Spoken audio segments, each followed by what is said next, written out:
सोपे भाषण आहे, लिहून घेऊ शकता।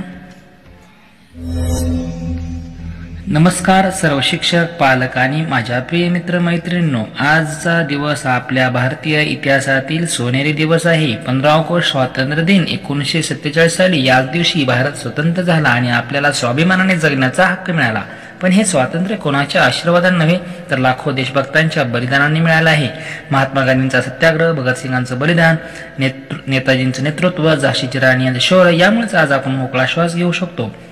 शब्द नाही त्यांच्या त्यागासाठी हे स्वातंत्र्य आहे, त्यांच्या रक्ताची किंमत म्हणून उरलेली ओळख आपल्याला ह्या स्वातंत्र्याचं खरं मोल तेव्हाच कळेल जेव्हा आपण देशासाठी काहीतरी चांगलं करू। आज आपल्यावर जबाबदारी आहे देशात एकता ठेवायची, भ्रष्टाचार टाळायचा, शिक्षण घ्यायचं आणि समाजासाठी उपयोगी व्हायचं। तिरंगा फडकवणं नाही फार कठीण, तिरंग्याचा मान राखणं ही खरी कसोटी आहे।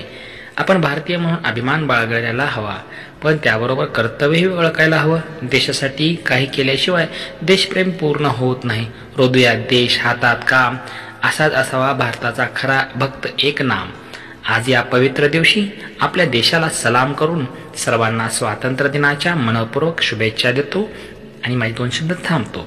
जय हिंद, जय भारत, वंदे मातरम। मित्रांनो, चॅनलला सबस्क्राईब करून अशीच नवनवीन भाषणे पाहण्यासाठी तसेच निबंध पाहण्यासाठी हे चॅनल अशा पद्धतीने सबस्क्राईब करून घ्या, बेल आयकॉनला क्लिक करून ठेवा। धन्यवाद।